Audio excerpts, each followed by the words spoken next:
phases that were so advanced in their development. I think he's really serious. He may still well. I just think that go from whoever takes over this job is like they're really going to benefit from that.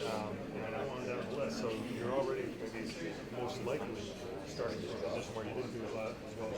So it's whoever you hire is going to be able to weather that.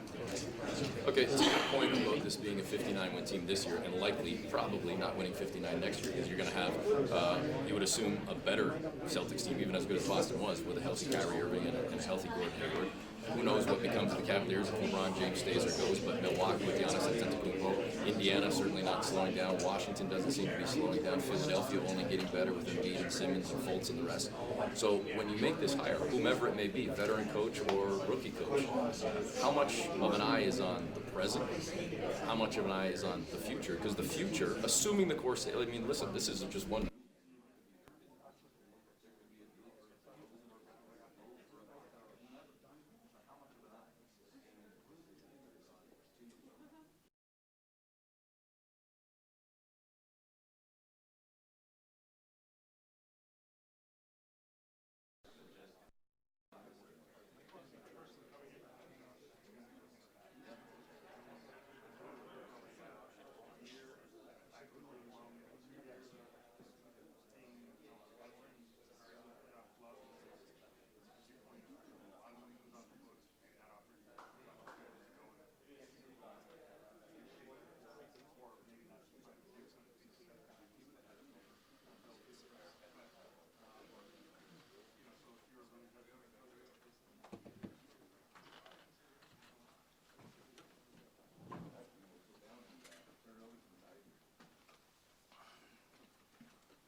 Thank you for coming out. I just want to use this opportunity to thank Coach Casey.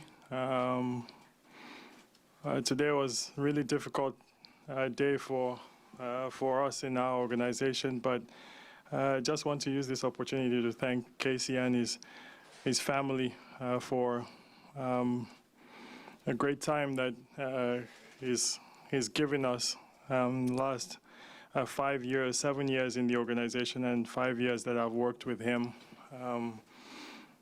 We really do appreciate it, and honestly, in some instances, I think of this as some way a celebration. A great man, great coach, and it's a difficult decision to come to, but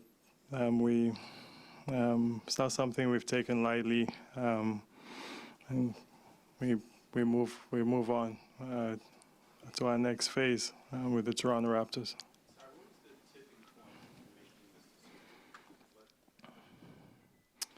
I don't know that there was a tipping point. You know, like when we go through our evaluation process, you know, like you take from day one till today, and we did our due diligence. We went through the process, and this is the decision we came up with. So what went into that decision? What was ultimately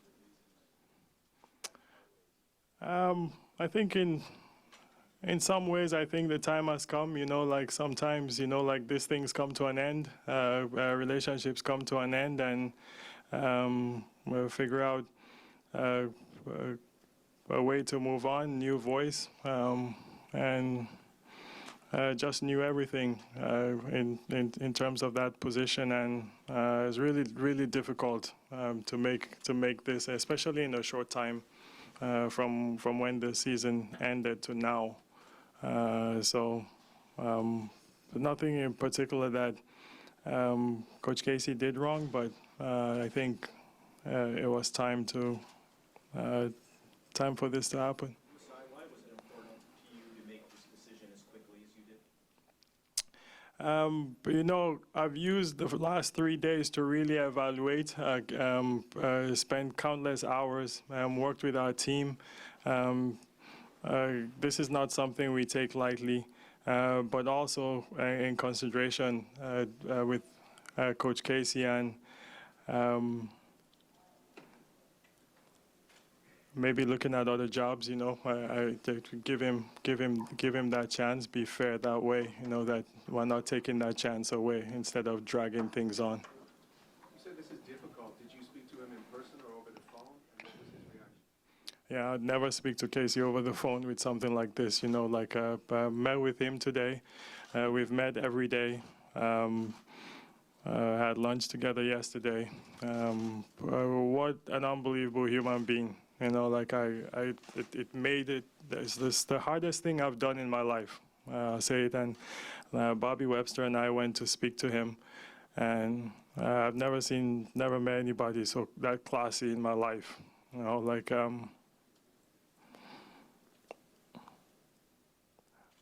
don't know that I'll work. I can honestly say that I don't know that I'll work with a better person. He's just very graceful. He thanked us. He appreciated his time here, and just grateful. Just Casey. Last year you talked about a culture reset. Is this the start of another culture reset with this organization? It is a start of a time. That's the honest truth. When you lose your head coach, he was a figure. He was part of this great culture I feel that we've built. I think it's one of the best in the NBA, and Coach Casey was in front of it. In that, to your question, yes, it's starting again, because we've lost somebody phenomenal.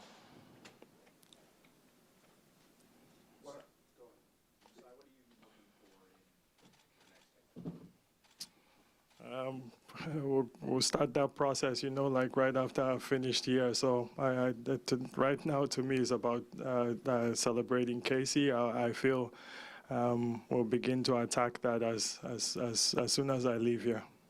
Do you anticipate any other major changes in the offseason? With our roster, I think that's something we're always looking at. To be honest, roster changes are a little bit more difficult and more complicated. But we'll continue to grow this team as much as we like, but as much as we can. But we're not saying that this roster is perfect. There are things that we have to do. There are things that I have to do to get better. Taking responsibility, like I told you guys the other day, and we'll figure that part. Just with roster changes, it just is not something that I can change today. Sometimes it takes 2 months. Sometimes it takes 1 year. Sometimes it takes 2 years. That's just the nature of how the cap works, how the NBA works. Is the fact that it is going to be so difficult to change your roster significantly, did that play into letting Dwane go? No, honestly, no. We've looked at this thing from top to bottom, and we know some of the things that we need to do, and we know some of the areas that we feel we can get better. And obviously, there are some things that we're going to leave till the next person comes and have that discussion, that collaboration with that person. When do you think we can expect the announcement of who the new coach will be? I'll start that process as soon as I leave here. I wish I could answer that question, but I couldn't give you a date. So Kyle and DeMar both talked about the need to make adjustments during playoff basketball. I don't know if you saw those comments, but what your players told you, some of the stuff they said after the fact, did that play at all in the decision? I haven't talked to Kyle and DeMar outside of when I called them to tell them this. I haven't even done exit interviews with Kyle and DeMar, to be honest with you. I live with our veterans. I have exit interviews with them later on after the emotions are all down. But I called them to tell them that that this decision has been made. But no, they are not those type of guys that they don't come and tell me. There's no negativity in our organization like that. So to be honest, there was no conversation, and yeah, no, nothing like that. What did they say to you at the side when you told them? You could tell, everybody is, a sense of you can feel, there's 5 years of bond here, with all these players. That's the coach they know. This is the coach we know. So you can actually feel it, every single one that I've talked to so far. Where are your feelings in terms of maybe going with an experienced head coach? Would you look at a first-time head coach? How open are you to those possibilities? I'm open. We'll look everywhere. I'm not dragging anything where we're looking at 50 people. We'll have hopefully a good list, but. Yeah, no, I'm not. I'm going to look at every instance. I'm not ruling out anything. We'll do a thorough job at investigating, finding, and looking for the right person for the job. So when you make a move like this, how does this affect the staff as well in terms of Nurse, Rex, Lamian, Gamma, the rest, in terms of the assistants? All of them are with us for now. And I'll keep it. I'm going to keep it that way. I think, obviously, some of them will get interviews. We're going to go through that. I don't know what specifics, but for now, they remain with us in their positions. So, in your experience, what kind of impact can a new voice have on you? I think it'll be strong. I think. This is a team that Casey has built that has had success, and I feel it didn't get us there, but I think it's credible. And in some kind of ways, it wasn't easy for Coach Casey to win the East. It wasn't easy to average how many wins in the last 3 years or 5 years or whatever it was. So it's a strong voice. I think. Whatever that person is bringing to the table has to be heard by the players and has to be heard well. Why do you think this team wasn't able to succeed in the playoffs under Casey? I don't know that I call it not succeeding, I always take it to where we were the 5 years and the 5 years that at least I know with working with Casey, and that's the success that hopefully, he's been given the opportunity to have here, whether we criticize our roster, whether we criticize myself, whether we criticize anything, that's the part that has brought us here, and we look forward to the next journey, whatever the next phase is of the Toronto Raptors. Would you anticipate continuing on the trajectory you guys have been in terms of style of play and things like that? Are you open to No, I hope we can, because obviously you've built, you try to get those kind of players to fit that mode. So hopefully we can there's a smooth transition to that. But a new coach is going to have his style. He's going to have his own voice. So I'm not a coach, so I don't I can't comment too much on that. You talked about his professional accomplishments over 5 years, but on a personal level, what have you learned from him, or what will you miss most about him? Like I said, I don't think I'll work with, in terms of collaboration, I don't think I'll work with a better person. Maybe my dad, but this guy, is phenomenal. a listener, a learner, a performer, and a real person. To be honest, in our business, you finding real people, like people that look you in the eye and tell you, and like what they're telling you is what they're telling you. That's Coach Casey.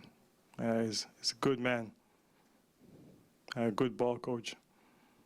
So you might have touched on it a little bit earlier, but when he was informed today, did he understand where you were coming from? Yes. Yeah, he completely did, and as I said, I can't repeat it. I would repeat it 100 times. Very graceful, very. He was very good. I've never done this. Just to be clear, like I've never been in this position. Like to fire a coach, and for how he handled it. Honestly, in Toronto, in Canada. Even in the NBA, we should celebrate a guy like this. I hope Coach Casey gets Coach of the Year because he deserves it. I saw everything he did here. I saw the job this year he did. He deserves it. So there are people who weren't quite clear why you had him show up here the other day and sort of have sort of speak on the basis of not knowing where he stood and justifying his job. I mean, how do you feel about that in retrospect? Two things, to me, when we hadn't even come close to making a decision, and honestly, like at the time, I didn't know which way it would go. That's coming from my heart. After doing all the due diligence with everybody on our staff, Bobby Webster, Teresa, Dan Tolzman, Keith, Wayne Embry, ownership, everything. This is honestly, it's like it's night and there's plenty work that we had to put in, especially when you're looking at the window of other openings. Secondly, to me, I've always thought when you do things naturally, and the natural thing for me to do always has been a press conference after we're done with the season, and I wanted to give Coach Casey that opportunity because even if we were doing something like this later, it's good for everybody to hear his voice. It's good for everybody to hear from him. There was a report that Dwane had been seeking a 2-year extension. Was there any issue with that in respect of that? Did it come down to you not wanting to give him that extension? Is that a factor at all? No. To be honest, no. I had no discussions, and with this kind of a business, 3 months ago, my dear friend Warren will call me and say, how about this or how about that, with what we're doing, which is natural of any agent. I'm sure every 30 GMs go through that, and that was the conversation. And when this time came, there was nothing like that. Any other questions? Thank you. Thank you.